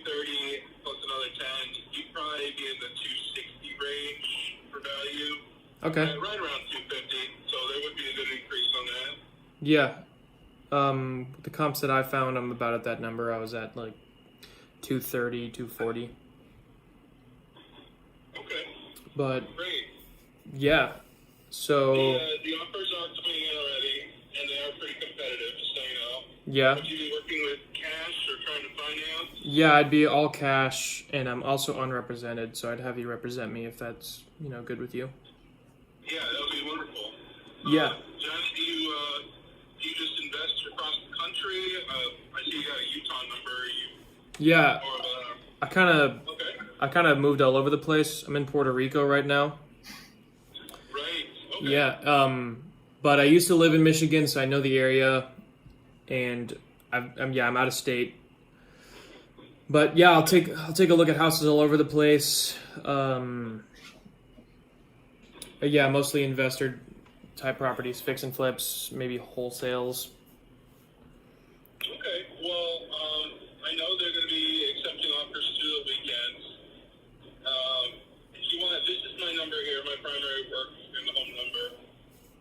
If you wanted to think about a price, or if you already have one in mind. Yeah, I think I have one in mind. It's just I'm kind of embarrassed to say because it's kind of low. Okay. So I'm just kind of trying to soften up the punch for you. I'm sorry. Just trying to soften up that punch for you, so it's not as Oh well, I'm not even listing it. This is a friend and a coworker on my team, so I won't be hurt either way. Okay. Sweet. Yeah. Do you know what the price was, if you can share, of what the other offers were at? Were they pretty close, or? I would tell you if I knew, but I think it is right around asking. Okay. They had one that was a little low, but they're expecting at least two today, right around asking from the open house. Yeah. I'm going to stop right there. We're about halfway through the call. Maybe what I'll do is I'll stop and pause it as we go, because otherwise it's a lot to kind of take in. Johnny, are you on the line still? I think you're over there. Yeah. Can you guys hear me? There you are. Johnny, can you hear you on the call and everything okay? I can hear you. Can you hear me? We're still having internet. Okay. I'd like to get Jonathan's feedback on some things here, but you guys listening right now at home, and Jared, everybody else, let's kind of dissect what's happening. There you go. Let's dissect a little bit about what's happening here. Johnny should just come in here. Yeah, Johnny, maybe come on in here since your internet sucks so bad in the house, because I can't have you participate because it's like breaking up. Okay, but here's the challenge here. It's listed for $229, and they're getting offers in the 220. He basically said, yeah, I think we're getting pretty close to full price offers. So now what you need to do is you need to rethink your strategy here, and you need to ask. You need to say to him, now, why do you think people are offering that price? Because when I look at comps, I'm looking at the fixed up value of homes around 240, maybe 250. You're at 230. So there's absolutely no way I could buy this, put any kind of money into it, and resell it and make a profit. Like, this is what I'm saying to an agent. So help me understand what's going on here. Like, I'm a flipper and I'm looking at this as a possible flip, but I don't think this deal is going to a flipper. Do you? And they're gonna be like, well, no, probably not. So who's interested in this property? Are these retail offers, or are these buy and hold investors? Or are investors looking that they're going to buy this and rent it out? Like, what's going on here? Help me understand the opportunity. Because we're just looking at it from one lens. Hey, if I flip it and I got to sell it for $250, I got to buy this thing for $80 because I got to put 25 or 30 into it and make a profit, right? So I would say to him, look, as a flipper, in order for me to buy this thing, fix it up, resell it, pay financing and closing fees, and make a little profit, I'm going to be way under where you're at. So what's going on here that you're getting offers and you're getting a lot of action? Help me understand what's going on. And then all you're doing is you're just curious now. And he might come back and say, yeah, this thing's so clean that it can get financed, and we're probably getting homeowner offers. Okay, well, if you're getting homeowner offers, this is what I would say. Okay, well, how much of a discount are they willing to take for a cash, as is cash close quickly? And he might be like, well, they'll take a little bit of a discount, but they're not going to take that big of a discount because they'll just deal with a homeowner and an appraisal and inspections, and they're okay to deal with all that. Or they might say, if you're all cash, I bet you they would really take a big discount. Or I think they would consider that, or let's put it in front of them and see. I don't know, but at least you're now asking better questions. He might be like, well, if someone picks this up right now for $230, it'll rent for $2,500 a month, and it's a great little rental, and you really don't have to do anything, and you can put a tenant in there and rent it out. So I imagine that the people interested in this are going to be buy and hold investors. Okay, well, if it's a buy and hold investor and that doesn't need any work, and the as-is asking price is about what the market's willing to pay, then hypothetically, if we got this thing for $210 or $215, maybe we could wholesale it for 10 grand and wholesale it for $225 or $230, right? Like, remember, wholesaling is just what's the market willing to pay less our assignment fee. So sometimes the fix and flip idea might not be the right one because it's just not that type of property. Fix and flip works great if it needs a bunch of work and we can get it at a big discount because it's scaring away buy and hold people and it's scaring away retail people. But clean properties, now we're competing against buy and hold investors and retail buyers. So again, we're just trying to understand what's going on so that we can readjust accordingly. Is that helpful? Does that help? Is that helpful at all, Johnny? Oh, Jonathan can hear me. Can you hear me, Jonathan? Yeah, I can hear you. Is that helpful, Jared? Does that give some good ideas on that? Definitely. Okay. Other questions, guys? Any feedback on that?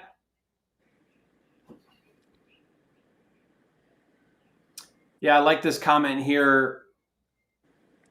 Oh, no, we can hear him. That wasn't the one. This one. It's awesome to hear how eager these agents are to discuss their listings. Yeah, I mean, these. Okay, that was like 5 minutes after I asked. Jonathan, come in the office so I can talk to you. I can't talk to you in the house with the internet. Yeah, it's true. Like, I mean, we handpicked their calls, right? So they submitted calls that we could actually go through and talk about.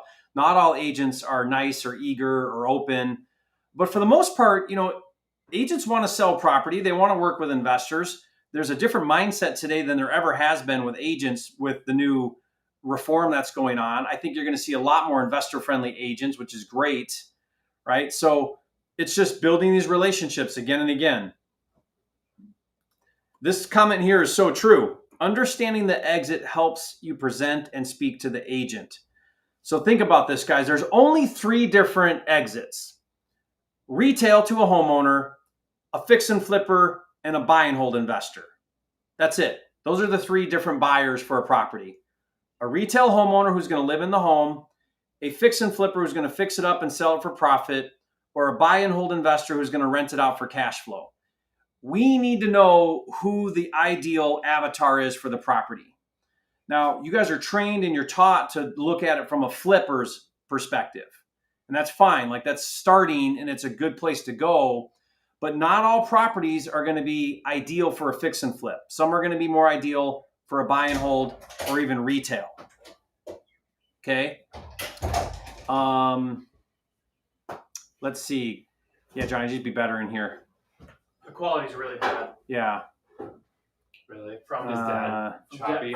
Yes. Yeah. So one of the things I told the boys was I want you to submit, a call that went well and a call that went bad, where either you thought you did bad or the agent was super rude. So this comment here, I want to hear calls where agents were short, like the ones I talked to.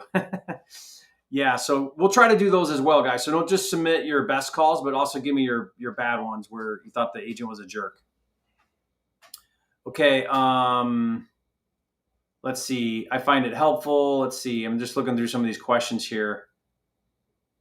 Guys, leave a question if you have one. This we're going to get to when it's the right time. If an agent accepts the offer, how they're going to write it in the purchase agreement, what needs to be in the contract. We'll cover all of that. Like, I'm not really worried about that until we get a fish on the hook. But stay tuned. Keep watching. Keep going through this. I do have videos in that PDF on the challenge that go through how we make sure we get the contract written in a way to where we can wholesale it. So we definitely have that here, and we're going to cover that. I just want to stay hyper-focused right now on the calls. Okay, so let's look at this one. Currently, I'm making an offer on a property for $820, $830, but others are offering closer to $900, and ARV is $1,070. Don't understand how. Okay, but see, that's Julian. This is what you got to figure out. The fact that you don't know what they're doing means that you got to understand why the market's doing that. Who is the person making the offer for 900? So I'll ask this. I'll say to the agent, if you're getting close to list price offers, what type of buyer is offering you list price? Help me understand who that is. It's one of three people. It's a flipper, a buy and hold investor, or a retail buyer. That's it. So I'll ask them, I'll say, if you're getting offers close to 900,000, those must be retail offers, are they not? Like, are those homeowners? And he's going to be like, yeah. Okay, well, now you know what you're competing against. He might be like, well, no, those are investors that are going to hold on to it for a while, and they're going to rent it out, or they're going to do Airbnb, or I doubt it. If it's at 900,000, those probably aren't buy and hold investors. And if you're at 820 to 830, you're not really making money either at a million ARV, and you're buying at 820, right? Like, in my mind, I'm wondering how you're going to make money there. You don't have a lot of room in that spread right there, unless you're not doing anything to the property and going to try to quick turn it or something. Okay, but again, you have to know whenever they say this is what's going on, if you don't understand what they're telling you, ask more questions. You cannot have the agent tell you something and you don't know what to do with that information. If you don't know what to do with that information, write it down and ask yourself, the agent just told me this. What does that mean? How does that impactful? How does that help me understand the situation better? What other questions can I ask? Right? Like, that's the whole point of this. All right. What were the variables to call on that specific house? Jeremy, give me more clarification on your question there. Jerry, closed my first deal. Let's see. I'm going to pull this one up. Closed my first deal at 16 from wholesaling. Now I'm 19. Closed the deal last month and locked up one today at 10 a.m. Let's go, baby. The tactical JD. Awesome. Good for you, dude. Yeah, that's great. Very good. Share with us how that's gone for you. I'd love to know more about that. Okay, so Jeremy, you're asking, he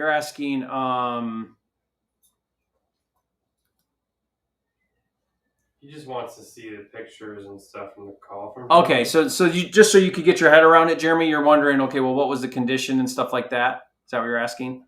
It was clean, but needed like just a tiny rehab, maybe like tile and a paint job. So I was gonna do a shotgun call on that. Mm-hmm. But I just comped it just to throw an offer out there. Yeah. But yeah, I figured that all the other offers that were near the asking price would just be home buyers. Yeah, so he was saying, did you catch what he was saying? He was saying, hey, if you buy it for $230 and you spend $10, then it'll be worth $250. Now, this is fuzzy logic from an agent. It cracks me up. So what he's basically saying is you're all in for $240, but it's worth $250. $250 means nothing to anybody because you don't realize any equity until you sell it, and it's going to cost you a ton of money to sell it.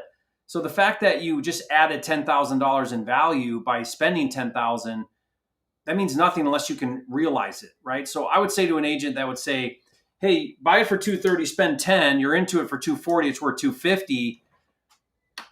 The only one that would be interested in that would be maybe a homeowner who's like, oh, I just added a little bit of equity, or maybe a buy and hold investor who doesn't even care about equity and all they care about is cash flow.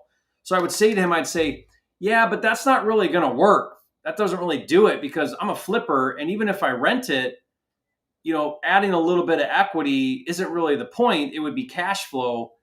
Does this property cash flow? And then you're back to like asking questions about why $230 would be a good deal, why that would be a good price. Okay. Truman, let me see if we're missing any other questions. What was the reason for selling? So I don't know. Did you ask that question? I can't remember. I didn't write it down. We finished the video? Oh, we never finished the video. Good point. Yeah, let's finish the video because you never even got to the offer. Let's pull this back up.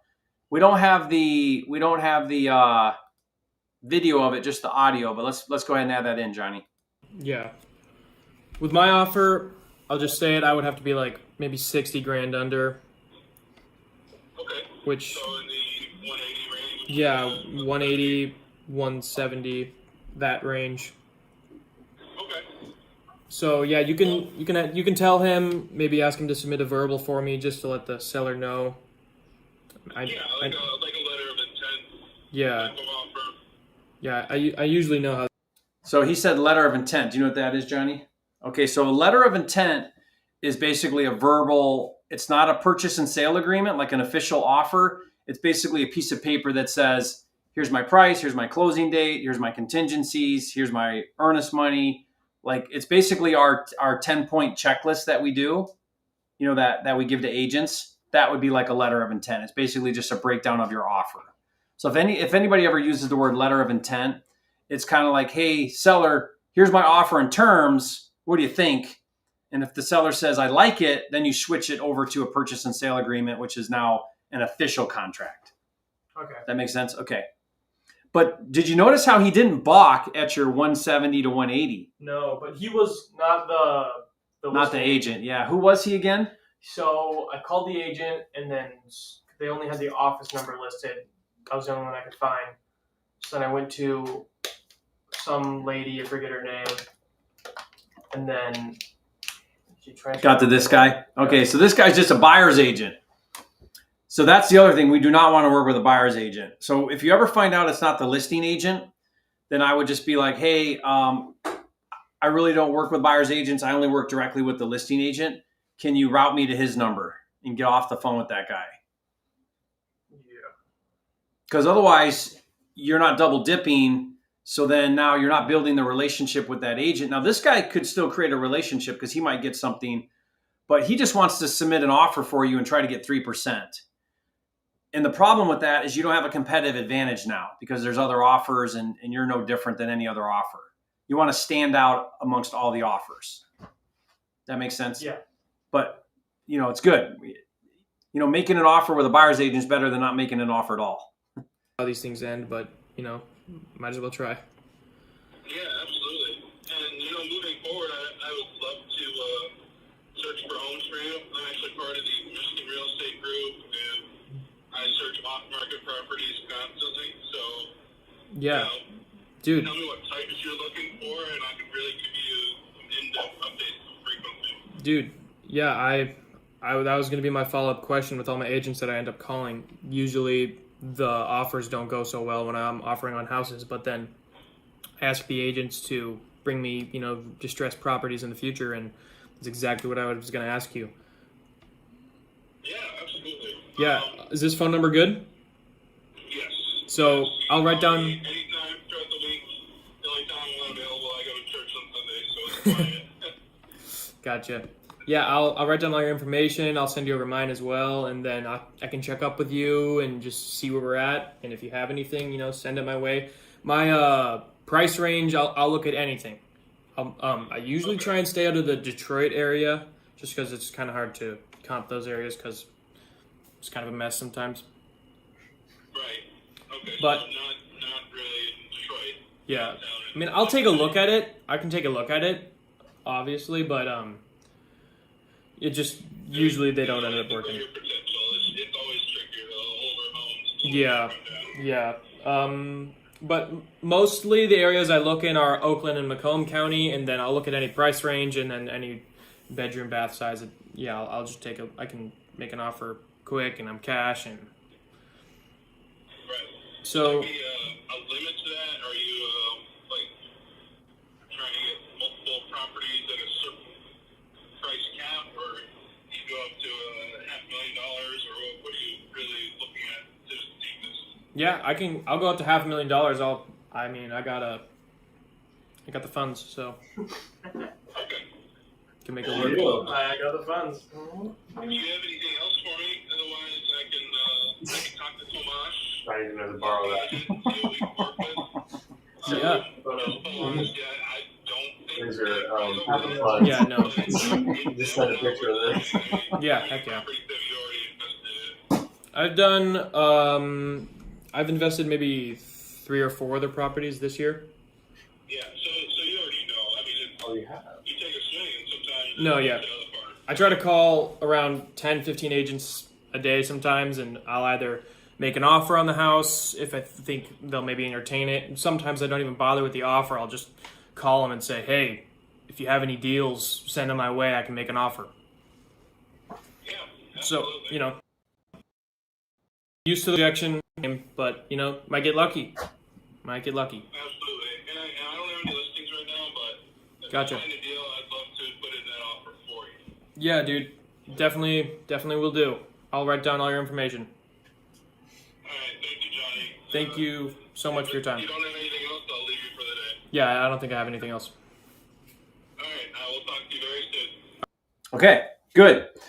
So yeah, he's trying to establish with you a buyer's agent relationship. So I would just, next time that happens, I would just clarify and say, hey, if they're your deals, I'd love to make an offer and work with you.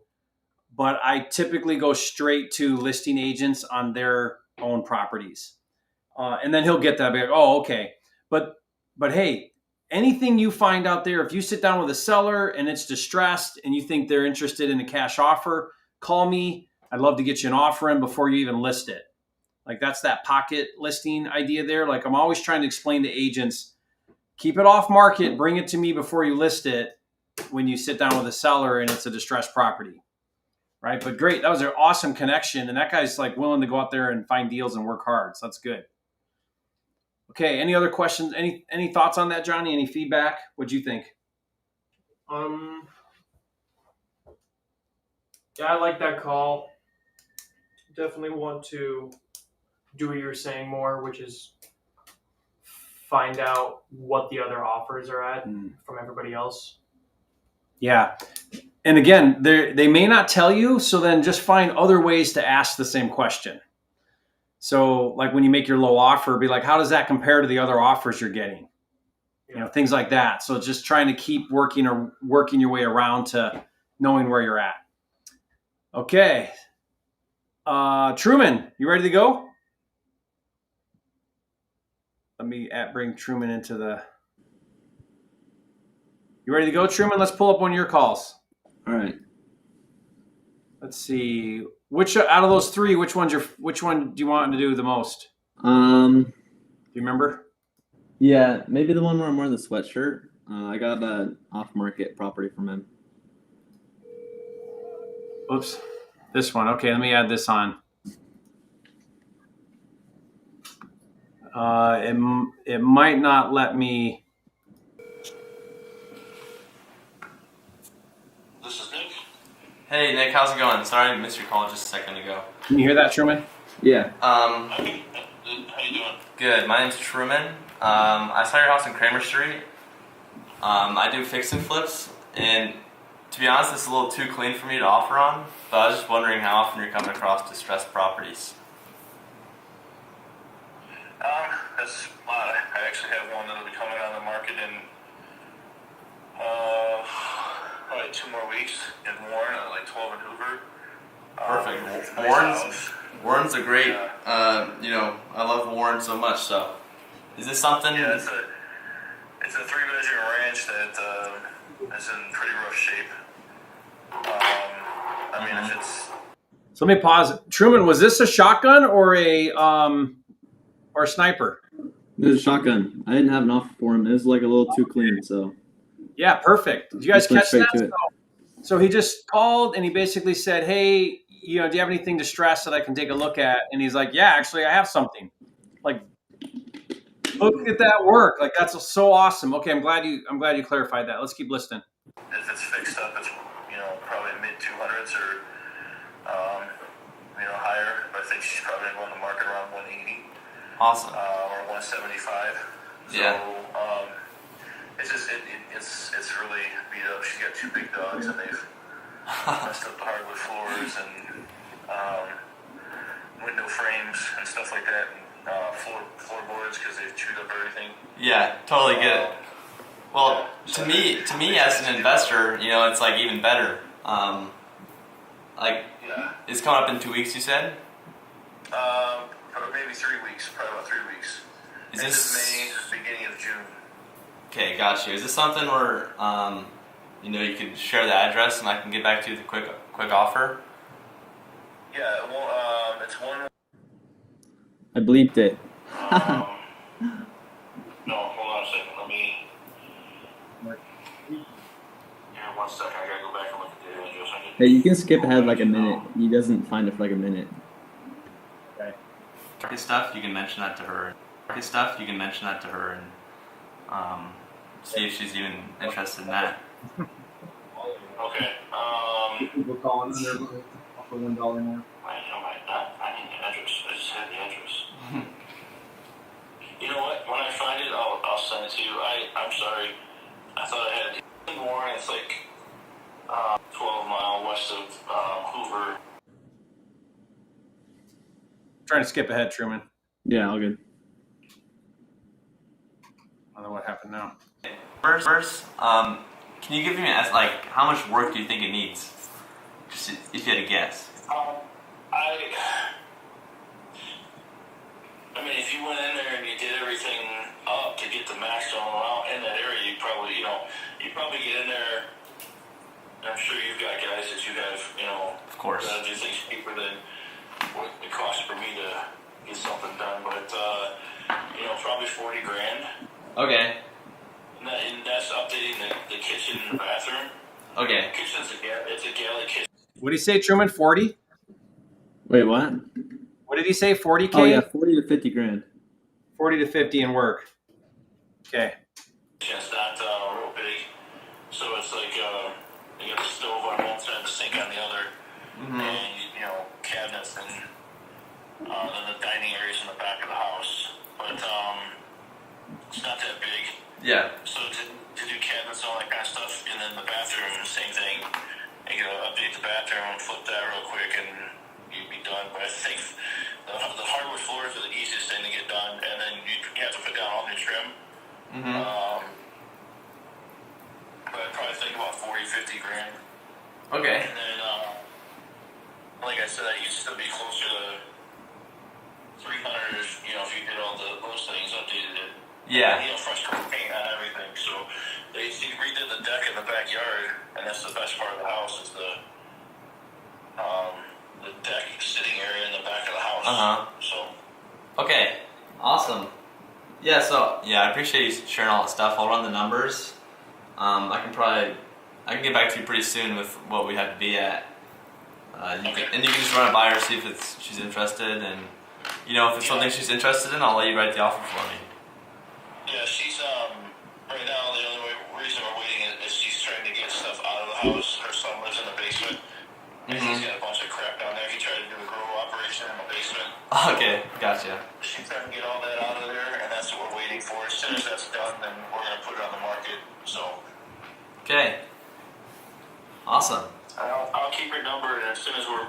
So Truman, I'm going to stop right there. We're almost done, but I just want to stop right there. So this was a similar to, which one was it? Was it yours, Jared?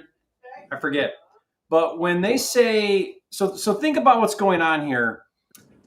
The seller thinks they need to clean the house out because why? Because it's telling them, hey, if we're going to show and sell this property, it needs to be cleaned out so it shows well. But that's a hassle. Like he said, 3 weeks. And the reason why they're waiting is so that the seller can clean all the crap out of it. Well, what if the seller didn't have to do all of that? That'd be huge for the seller. They would love to not have to do that. So right then is when you tell the agent, you say, look, the seller doesn't have to do any of that. They could leave whatever they want to leave. They could leave it and I'll buy it as is. Would that be helpful? Would that be beneficial? What do you think the seller would think if you called them up and said, hey, don't worry about the rest of this. I have a buyer. Do you want to look at their offer? Right? Like, again, you're adding value by doing that. So think about that when they tell you stuff like that, because that's the only reason they're waiting 3 weeks so the seller can clean this out. I'm imagining in my mind the seller over there running loads of crap to DI, or like they're with a pickup truck trying to get some heavy thing out of the basement, right? Is that what you're visualizing? That's what I'm visualizing. Totally. What a pain, what a hassle. And 3 weeks to do all that, that tells you they're doing a little bit at a time. It's a big pain in the butt, and you could solve all of that. I loved how you said, hey, I'll let you write the offer. So a follow-up to that would be something like, I'm going to call you right back. What do you think about getting an offer into the seller and trying to get a deal done before you list it? Is that something you're willing to do? And that's an important question because the agent might say, hey, you know what? Even if you give me an offer, no matter what, we're going to list it and we're going to see what the market will do. And we're going to wait 3 or 4 days to see what kind of offer we get. That tells you you're going to be still competing with everybody. But he might say, no, I'll put it in front of the seller. And if the seller likes it, then we'll get it done without listing it. And that's what you really want, right? Yeah. So that's all. Just a couple quick things there. Let's listen to the rest of it. There's only like 15 seconds left. You know, Okay. if I hear from her and we're gonna be sooner, I'll call you and let you know. Okay, yeah, I appreciate that very much. Okay. All right. Thanks for calling. I appreciate it. Yeah, thank you, Nicholas. Okay. That's textbook though. Why we do shotgun. Shotgun is just, hey, you're just a random agent. Do you have anything right now? Do you have anything? If you get stuff, can you call me? I'm a cash investor. You know, that conversation. So awesome. Truman, what were your takeaways? What did you find? Was that encouraging? Was that exciting to see that worked that way? Yeah, it was cool how like instant it was. Like 15 seconds into the call, he already gave me one. So that's Yeah. cool. And something I want to mention is that like about a week ago, I called an agent and he's looking to work with wholesalers, especially in the Warren area. And so I've already brought him like 3 properties, and it didn't quite work out. But you know, if we can get this one at a good price, I'll probably bring it to him again. Are you talking about what you and I talked about with like the reverse wholesaling idea? Well, yeah. So I was trying to offer on a house, and the conversation ended up ending like he's looking to work with wholesalers, and so I've just been bringing him properties To buy. Yeah. Okay, so he's a cash buyer. Yeah. And he's looking for deals that he can buy, and you said, hey, I can bring you deals. Yeah. So I brought him like 2 or 3 already. And what's he saying about it? What? What's he saying so far about what you brought him? Well, he's told me like a price he needed to get it at, and I haven't quite given myself enough margin just yet. Okay. But you know, if I can figure that out, then you know I can make some money. Yeah. So guys, what Truman's talking about here is a really cool strategy, especially in the beginning, where as you run into some buyers, you might run into some cash buyers, people that want to buy like you did. And then on your other deals where maybe you're close, you could take your deal to them and say, hey, you know, I'm about to get this thing under contract, or I'm going back and forth with the agent or the seller. Can you take a look at this one and give me your number? And if you have a good relationship and you trust them, then they could take a look at that and say, man, if you brought this to me at 180, I would take it at 180. And then, you know, okay, I got to get this thing at 170 and I got a buyer, you know, lined up. So that sort of idea. So I love that. That's great. Okay. Good job on the calls, guys. Those were awesome. All right. We've got a few minutes left here. We're going to go to about 5 o'clock. You guys, any questions? One thing we did not have time to do in the beginning was talk about your homework assignment. Who's reading the Millionaire Mind book? You guys reading that, Jared? I've already read it, but I am reading it again. Read it again, Johnny. I haven't started yet. Okay, you got to start reading that. Truman, have you started? No, I haven't. I got it. I know you guys are busy and you're doing calls and you're already like stretched for time, but I really want you to read that book because it's going to push your way of thinking about money and success, and it's going to help bring your awareness some self-limiting beliefs you have, especially around sales, around promotion, around making money. And so it's a good thing to be working on that at the same time. You guys following along, that's in the PDF that you guys can check out. Okay, other questions, you guys, as we wrap up. We could probably get to a point where we can comp, like with Truman's situation, On the spot. And you would be able to have an offer already ready for him in the same call. Yeah. So what I do when that happens, Truman, is I do not want to hang up and I want to get to my offer. So if I'm in front of my computer, I'll say to him, hold on, let me pull this up.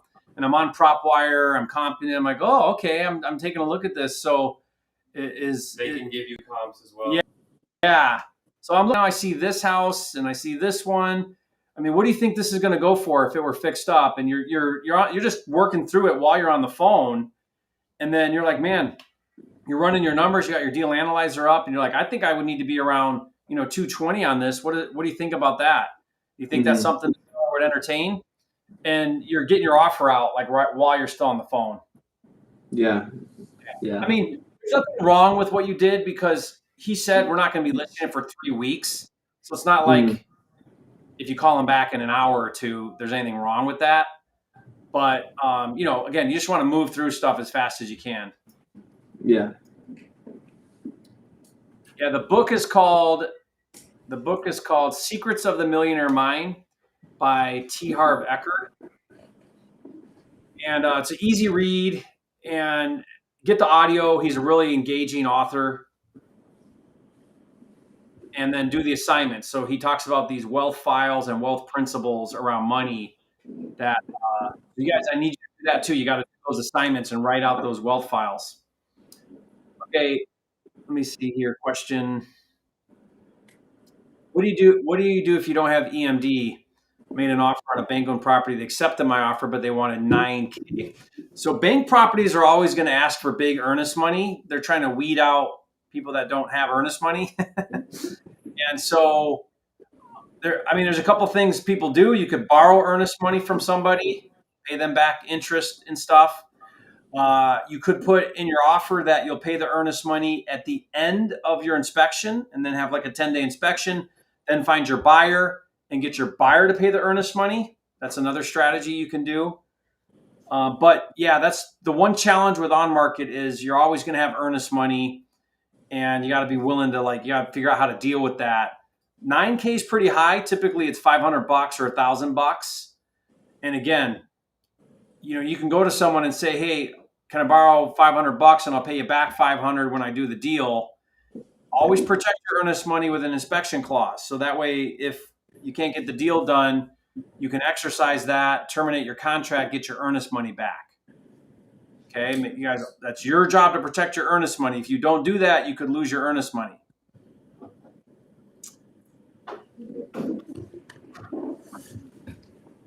All right, other questions?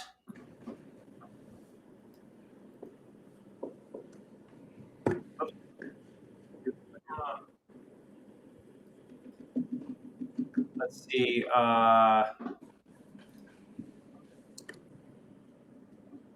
me see. The agent told me it was illegal to take the earnest money at the end of inspection. If it's in your contract and it's written that way, it's not illegal.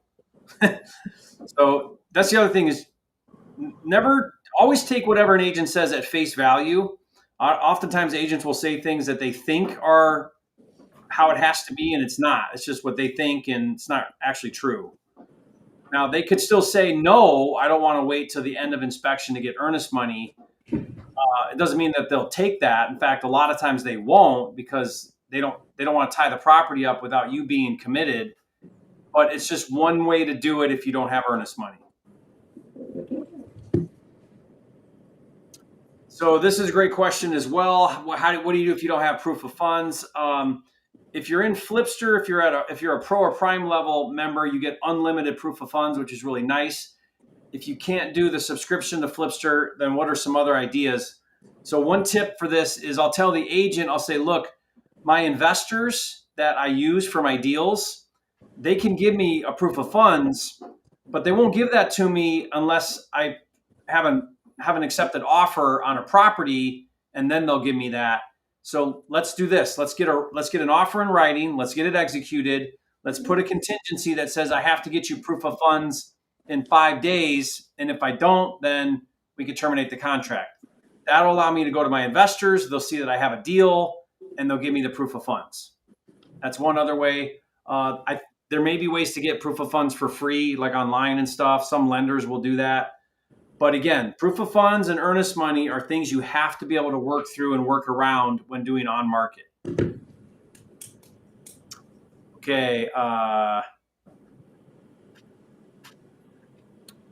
Sean, no, we're doing this live on YouTube once a week. We're going to get on and go through what they're working on, but I'm going to put this PDF again in the chat, but you guys can follow along with this and you can participate. Now it's not as good as, being right here like the boys are, but follow along with this, follow the program. There's an outline here. I just put it in the chat where you could do this at home, follow all the steps, go through the training stuff, download the things and do it. Like, do this as well.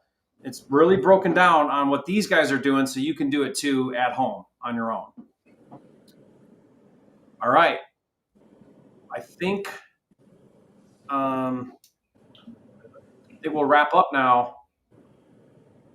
All right. Awesome call, guys. Good job on your calls. Okay. Remember, the goal here is 5 sniper calls, which is where you're calling about a specific property, making an offer, 5 of those a day, 10 cold call, shotgun method like Truman did, where you're just calling, hey, here I am, and then 10 follow-ups. That's going to take 3 hours at least a day to hit those KPIs. And on top of that, you got to be watching your videos that are in the PDF. That's going to give you more training on how to do this stuff. And you got to be doing your book reading. So you need about 4 hours a day, guys, to follow this challenge and do it right. So make sure you're really setting aside the right time to do that. All right. Thanks, everybody. It was an awesome call. Appreciate you guys. Good luck, Jared, Nathan, Truman, and Johnny. We'll see you guys next week. See ya.